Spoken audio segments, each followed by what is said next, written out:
I'm life and business coach Samantha Sifring, and this is the Online Business Building Mamas podcast, where you learn how to build a wildly successful business from home while raising kids.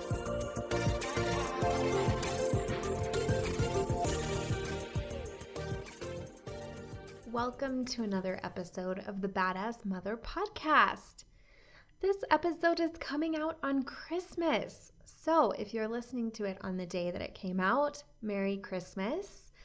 I hope that you are having a beautiful day and really feeling all the love and magic of this time of year. I think the older I get and the more money I make, the more that I'm like, can we just delete the gifts or give each other really small little gifts and just focus on the feeling of this holiday. I think it is so special. I just love the feeling of love and magic that I choose to feel this time of year. So I hope you're all enjoying that and enjoying looking at beautiful trees. My office overlooks the room that has our trees, so I have a beautiful view of our tree, and I'm feeling very festive over here. Today, I am talking to you about the 6 rules of failing. I have been thinking about failing a lot this year. Both of my coaches talk about failure a lot, and this idea that failure is how we get to success. That a lot of us think that we try something and it either works or it doesn't, and that means that our business either works or it doesn't. And people who are truly successful, they know that you try something and you get data. And then you hone your strategy to try again.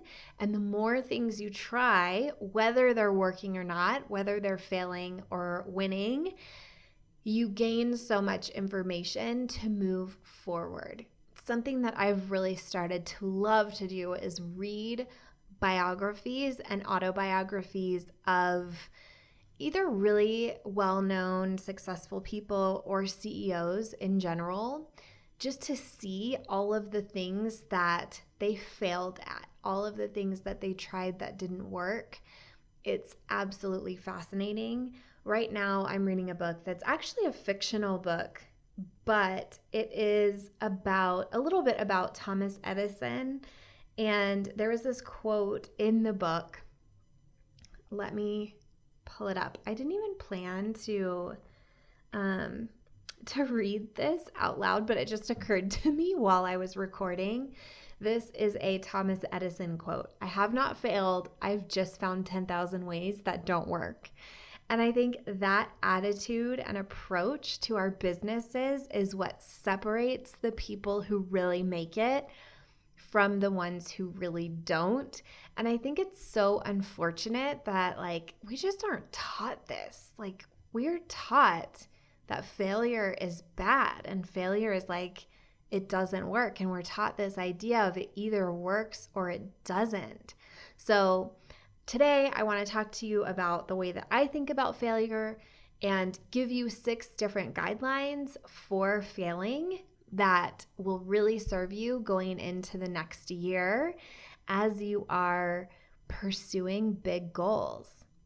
Number 1 is don't judge yourself. This is truly the number 1 rule of failing. This is the most important rule of failing, is that when you try something and you get a result, the way that you think about that result will determine the next results you get. So when you try something and it doesn't work the way that you wanted it to, the judgment that you have towards it and towards yourself and the bad feelings you feel are not going to create more wins. They're going to create more fails, and not good fails. Not fails that you can learn from, fails that you're going to continue to feel terrible about. So you have to have a 0 tolerance policy for judging yourself when you fail. That simply can't be a part of the equation. It's almost like when I love this analogy for failure. When your baby is learning to walk, each time the baby falls, instead of walking, we aren't like, look at you, you're a big failure. We knew you couldn't do that. You suck. Like, we don't berate the baby. And we also don't think, like, this baby's never going to walk. They just tried once. It didn't work. They're never going to be able to walk. Like, we don't have that attitude. And what I love about this analogy is it's so ridiculous, right? Like, none of us would be like that with our baby. We're like, yeah, try again. This is part of the process. You fall a bunch before you learn to walk. And even then, after you learn to walk, sometimes you still fall. It's just kind of being a human. So remember, when you're trying things in your business and when they don't work, you are a baby learning to walk. Do not judge yourself. If you learn nothing else from this podcast, that is what I want you to take away, that adding judgment and shame and beating yourself up on top of your failures is complete sabotage. And when you allow yourself to just fail and you feel love and compassion, you can actually continue to make progress forward. Second rule, don't make it mean you can't hit your goals. So many of us make a failure mean that we can't hit our goals. Amazing story that comes to mind as I think about this example is from my coach when she launched the most recent version of our mastermind. She had this whole email sequence set up, and a couple days in, she was like, this isn't really getting the results that I thought and that I wanted. Something is off. And instead of making this mean, well, I'm never going to be able to do this. This isn't going to work. She troubleshooted because she was like, I'm definitely still going to hit my goal. So how can that still be possible? She ended up rewriting her emails in the sequence, getting completely different results from the new emails. And after she told us this story, I went back and I read all the emails and I tried to see if I could see the shift, and I totally did. And I actually remembered when I was receiving those emails, the first few emails, I was like, I don't feel really inspired by these emails, but I'm already committed to being in the mastermind. And so I'm applying anyway. And then the last part of the week, I was like, yes, I love this. I love the vibe of all of these emails. They're so spot on, which is normally how I feel when I read her stuff. So don't make a failure mean that you can't hit your goals, even if you're mid-launch. If you're somebody who does a launch, it's totally fine to say, I'm not getting the results I want. What's going on here from like a totally neutral, like scientist perspective, not a self-judgment perspective. And also sometimes you just try things and they don't work. A couple years ago, when I did my very first New Year's planning webinar, I had like 20 or 30 people register, and they were all my friends and family. And none of them were like potential clients. And then nobody turned up live. No one showed up live. And the more that I think about this, the more that I feel so inspired by my willingness to keep going. I felt like for me, that was an actual turning point where I had been in business for almost a year and had like one or two clients and really hadn't had any consult calls. I'd had a couple consult calls here and there. And for me, that webinar that I did that was a total fail was my like wake up call to the way that I'm building my business is not working. And I've done everything that I think is right. Like, I studied marketing. I know so much about online marketing and marketing in general. And I know a lot about sales. So I was like, clearly there's a disconnect because like I know all the strategies. I have all the opt-ins and the freebies and the website and the webinar and all these things. Like, I had even been doing Facebook ads and was like, clearly there's a missing link. And that is when I decided to hire a coach. And that's when things really started to shift in my business. And that next month, I think I made almost $2,000 from like $100 to like $2,000 because of making that decision. So I think the way that I chose to look at that, instead of deciding like this fail means that my business is never going to work, I decided to look at it in a very different way. And I encourage you all to do the same. When you fail, it is information. It does not mean that you can't hit your goals. That leads me right into the third rule of failing, which is don't think of this as you've either won or lost. So a lot of times we assess our failures and feel like we either got there or we didn't. So like here's a perfect example, right, of my retreat that I ran in the fall. I had 2 people decide to join me on my retreat. I had up to 5 spots that I was willing to sell. Luckily, the financial aspect of the retreat worked with 2, even though I didn't have the 5, which was great. I gave myself a good margin in my planning there.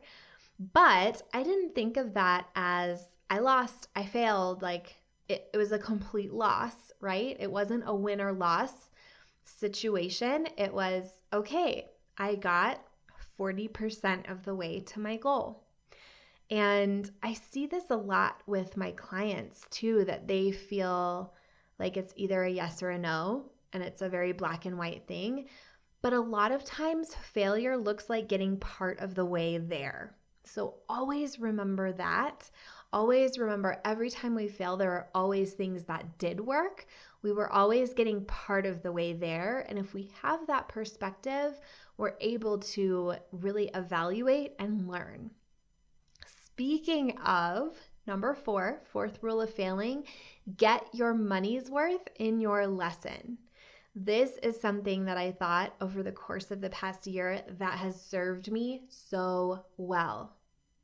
So when I would get someone on a consult and it would be a no because of something I did and not just because it was genuinely not a good fit, there have been a couple of calls that I've had where the person has got on and they have already been a yes to me. And I have been a very excited yes to them. And then something went weird on the call and they became a no, and they didn't even really know why. They just knew that they were a no. Like something I did totally turned them off and they could not put their finger on it. That happened a few times to me over the past year. And I was going to say it feels embarrassing. I don't feel embarrassed at all.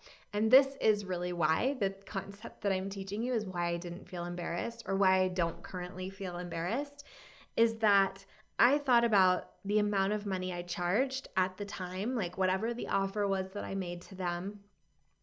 I thought to myself, how can I get that much money worth from this lesson? Like imagine that I just paid $5,000, whatever it was, and now I have to get my money's worth. I have to get $5,000 worth of learning from this incident. Like I have paid to get a lesson, to get value, to get some insight. I am going to look for that much worth of lesson. That has always really served me. It has always allowed me, instead of beating myself up for these situations that happened, it's allowed me to feel really grateful. Like, all right, I paid $5,000. Where's my $5,000 of value? And do that work to find it and really learn some deep lessons about calls so I don't do that anymore. So that has been a really valuable thing. If you're kind of in that phase of figuring out consults and you're making mistakes, I highly encourage you to have that mindset. And really about anything, right? Like get your money's worth out of your fails. Get the lessons. Learn as much as you can from the things that don't work, because that's truly what's going to set you apart from other people when you try again. That you have gained the lessons. You're actually further along the next time you try than you were the first time because of all the things that you have learned. The second time that I did my New Year's planning event, I made thousands of dollars from it. I had hundreds of people register. I had over 20 people every day for 5 days showing up live. I got a lot of results from the second time around because of the lessons I learned from the first time around. Number 5, don't rob yourself of a true fail by failing in advance. So a lot of times we freak ourselves out, we talk ourselves out, and we fail in advance because we were so afraid of actually going through with it and failing. So I see this a lot. Like I said, with my webinar that I did where nobody came, I see a lot of people in the online space who will cancel their webinars. And I haven't done this myself, so I can't say for sure why they do it. But I can tell you what it looks like to me as somebody who sees it happen. And not when it's like, I have a sick kid, I'm rescheduling, but like they just like quietly delete it and it disappears and you're like, what? What happened? I think for a lot of people, it's like this freak out moment where you're like, I wasn't getting the results that I wanted to get, so I'm totally withdrawing. I'm canceling it. I'm shutting it down. This could also look like, if you were maybe on a call with a potential client and you had talked yourself into, well, they don't want to work with me anyway, so then you don't even make them an offer, even though they probably want to work with you. That's why they're on the call. So don't fail in advance by sabotaging it. Don't rob yourself of the potential of a true fail. Final rule of failing. Know that if you aren't failing, you aren't playing big enough. You should be failing, truly. There should be a lot of fails. During my Design 2020, I was saying like there was a 2 or 3 month period of time. I think it was a 2-month period of time in my business where I sold 14 clients and I had 28 failed calls. So either the person who got on the call was a no for me, they were a no-show, or they were just a no to me in general. 28 were failures, 14 were wins. I think a lot of us just think failure is a bad sign, and trust me, those 28 no's didn't feel great. They were not what I wanted to be happening. I wasn't like, yay, I love this. But if you aren't putting yourself out there enough to fail, there is potential of yours that you're not tapping into. So I really encourage you to take away the stigma of failure. Be willing to fail. Be willing to be rejected, to be told no. I did some math recently and discovered that over the past 2 years, I got on over 250 consult calls, and I was just amazed. Like, I talked to over 250 people in the past 2 years, and I did not sign anywhere near that number of clients. Definitely less than half that number of clients. I don't know the number off the top of my head, but like way less than 250 clients. And I was just playing big, right? Like I was willing to get on so many calls. I was willing to serve so many people and willing to fail hundreds of times. So I think really question, if you're not failing, where are you holding back? Where are you not playing big enough? Where can you challenge yourself to take more risk? Something my coach said recently that made me very uncomfortable was this idea that the bigger the risks you're taking, the bigger the rewards you're going to get, and the bigger the crashes you're going to have. And I'm like, oh, I don't want any crashes. But I've been thinking about that a lot and thinking about how I've taken so many risks in my business that so many things that used to feel risky don't feel risky at all anymore. I make offers every day in my Facebook group. I get on Facebook Live every week and it feels just like totally normal and fine. I launched this podcast. I raised my rates a couple times this year. I've taken a lot of risks. I've signed up for expensive coaching programs with my coach. The first time I paid her $10,000. The second time I paid her $25,000. These are risks, right? And they don't even feel like it because I've just developed such a deep trust in myself that I'm not going to judge myself no matter what happens. I'm not going to make it mean I can't hit my goals no matter what happens. I know that it's not win-lose. There's always going to be progress, always things for me to learn, and that I get my money's worth no matter what I do, that I'm going to let myself fail for real and not do fake fails because I chickened out, and that I'm going to be playing really big in the new year. All right, mamas, I hope that you're feeling a little bit more comfortable with failure, or at least more willing to fail and to try and to take risks. I hope that you are inspired to play big in the new year, and I can't wait to see what that means for all of you. If you love this podcast, the best Christmas gift that you could give me today and this season is a rating and a review, especially if you listen on Apple Podcasts, because that is where I am most likely to see it. That's where I listen to my podcasts. So head on over wherever you listen to your podcast, give me a quick rating or a review. I would love to hear your thoughts about the podcast and what impact it's had on you over this year that you've been listening. All right, mamas, have a wonderful rest of your holiday season. And the next time I talk to you will officially be in the new year. If you like this podcast, I want to invite you to coach with me over in my program, Mama to CEO. There's you, and there's the consistent income you want to make in your business, and I help you remove everything standing in between. It's lifetime access for mastering your marketing, sales, time, and everything else you need to have the business and life you really want.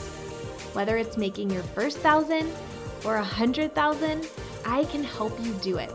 To join, go to mamatoceo.com, mamatoceo.com.